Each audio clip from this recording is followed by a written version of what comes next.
Movie opens up by showing two orphan boys named Shin and Pyo, who have just been bought by an old man named Uncle Wood to serve as slaves.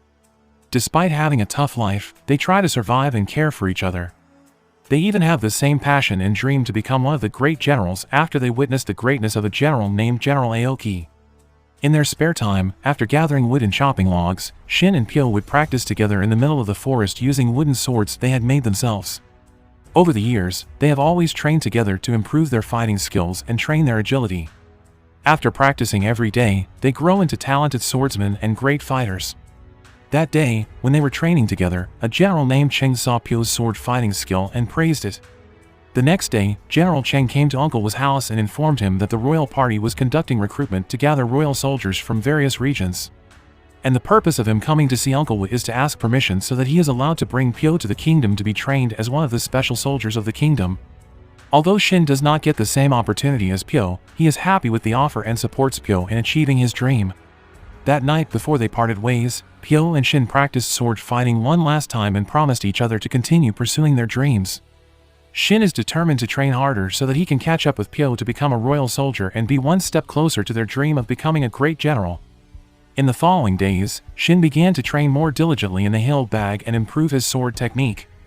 His rigorous training proved to have significantly improved his fighting ability after he could easily break a boulder with his wooden sword. A few days later, when he was resting in his hideout hut, Shin was surprised by Pyo's arrival, who was seriously injured. In his dying state, Pyo explains that there has been a coup in the kingdom where the younger brother of the reigning king has sent someone to kill the king. And in that chaos, Pyo was sacrificed by royal officials by appointing him to pretend to be the king. Before he breathed his last, he ordered Shin to go to a village contained in the map he had brought. He explains that Shin will meet an army in the village that can train him to become a stronger fighter. That night, Shin ran very fast toward the village that Pyo had told.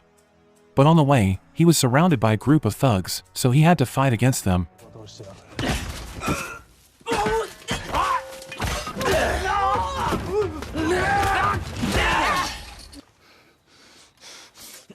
Fortunately, with the intensive training he had been through all this time, he could easily defeat all the members of the thug group by himself. After continuing the journey, Shin finally arrived at the destination village and found a small hut inhabited by a king named Qin, who had run away from the kingdom. King Qin then explained to Shin that General Cheng had deliberately brought Pyo to the kingdom because he had a face that was very similar to him. They wanted to deceive the royal officials who had betrayed and staged a coup with his younger brother named Prince Saikyo. On the other hand, the royal army troops come to Uncle Wood's house and find Pyo's lifeless body. A general named Ji, an accomplice of Prince Saikyo, realized that the person he had previously killed was not King Qin but a commoner named Pyo. Meanwhile, Shin, who now knows that the kingdom has deceived and sacrificed Pyo, feels very angry at King Qin. During the debate, an assassin sent by Prince Saikyo suddenly appeared in their hut and intended to kill King Qin. The assassin instigated Shin to kill King Qin because he and other royal officials had killed Pyo.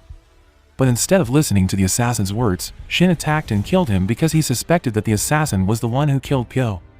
After a fierce battle with various deadly attacks, he finally managed to kill the assassin. After the fight, he returned to King Qin and expressed his frustration because he still couldn't accept Pyo's death. But King Qin tried to calm Shin and said that all the suffering Pyo experienced was a sacrifice to save the entire kingdom. King Qin explained that he had to stay alive so that royal power would not fall into the hands of his younger brother, who was very cruel and corrupt, because if that happened, the kingdom would be destroyed. King Qin then enticed Shin to join him to form a new army and reclaim Prince Saikyo so that Pyo's sacrifice and death would not be in vain. On the other hand, Prince Saikyo felt very disappointed and angry after receiving the news that King Qin was still alive. He then ordered his accomplices to send more assassins to hunt down his older brother. The next day, when King Qin and Shin were walking through the forest, they were suddenly attacked by an assassin who used a poison needle weapon. Shin fought against the assassin until he managed to slash the man's head with a sword.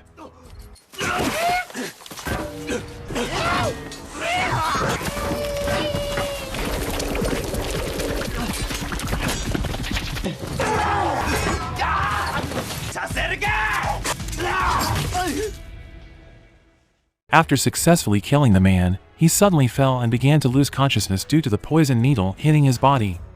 Fortunately, King Qin managed to save Shin and nursed him until he recovered. When Shin had woken up from his sleep, they were surprised by the presence of a group of royal soldiers who barged into their hiding place. Fortunately, the royal army was an army under General Cheng, who was still loyal to King Qin.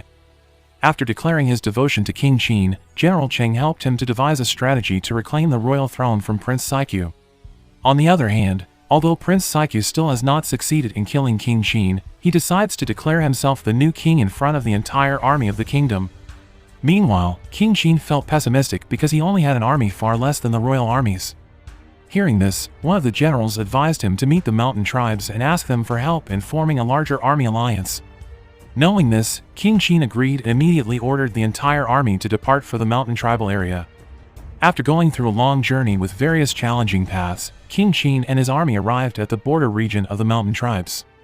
But upon arriving there, they were not received well enough by the mountain tribal troops and were instead taken hostage by them.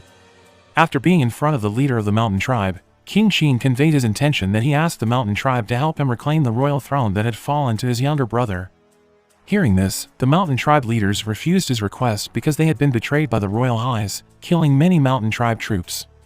King Qin did not want to give up so easily, so he apologized to all the members of the mountain tribe for the mistakes made by the past royal officials. Hearing the sincerity of his apology, the mountain tribe leader decided to forgive him and help him to reclaim the royal throne.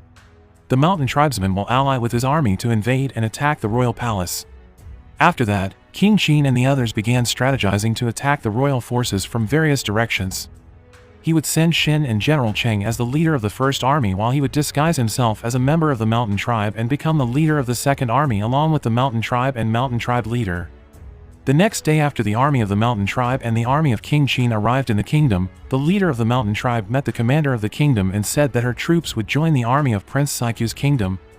Hearing the good intentions of the mountain tribes, the royal commander allowed the mountain tribe troops to enter the kingdom. After all, the mountain tribesmen in King Qin's army had successfully entered the kingdom, and they immediately attacked the army of soldiers guarding the gate. After that, King Qin ordered Shin and the first army to go through the secret route, while he and the second army would attack through the main route with the mountain tribe leader. A colossal battle soon began with the mountain tribe troops attacking the kingdom's defense soldiers.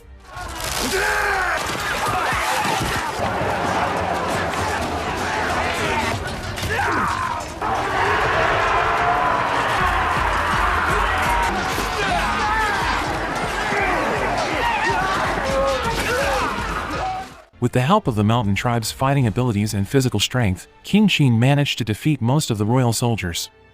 On the other hand, Shin and the first army had to fight against a mighty giant monster to infiltrate the secret passage. Although the troops initially seemed to have difficulty defeating the monster, Shin finally managed to kill the monster with a very powerful sword strike.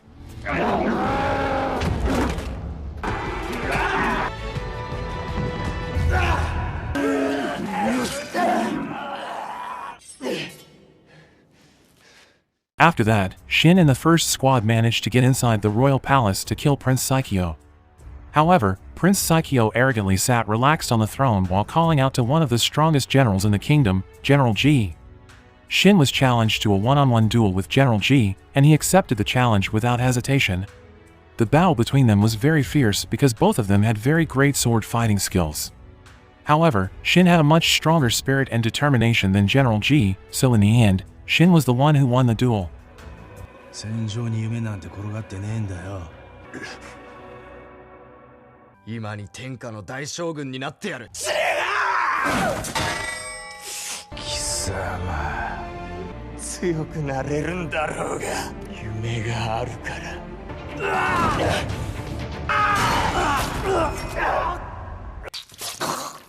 After seeing General Ji dead in front of him, Prince Saiqiu decided to run away from the palace.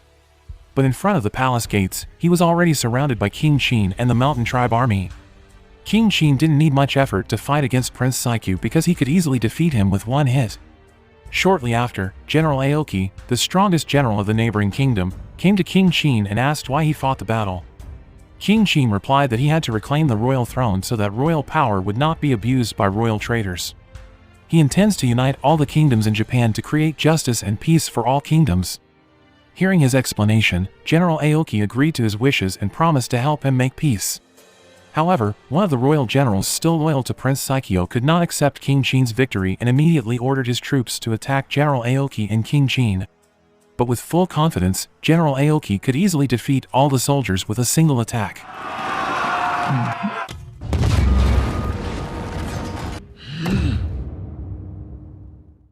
Seeing this, the general who supported Prince Saikyo felt very angry and moved to attack King Shin. Fortunately, Shin quickly resisted the general's attack and directly drew his sword, making the general die. Shin's heroic actions were praised by General Aoki, and even he said that one day Shin would become one of the strongest generals in the kingdom. After praising Shin, General Aoki and his troops left the kingdom, but before he left, Shin gave his name and asked him to remember the name. Now that Prince Saikyo has been defeated and all the treacherous generals have died, King Shin and his army are celebrating their victory because they have succeeded in seizing the royal throne from the traitors. The mountain tribesmen also celebrated the victory as if it were their own. Before the leader of the mountain tribe left the royal palace, he gave Shin a sword of pride as a reward for Shin's courage and passion. Now with the acknowledgement of a general as strong as General Aoki and the proud sword of the mountain tribe, Shin had become closer to his dream of becoming a great general in the future kingdom. Then movie ends.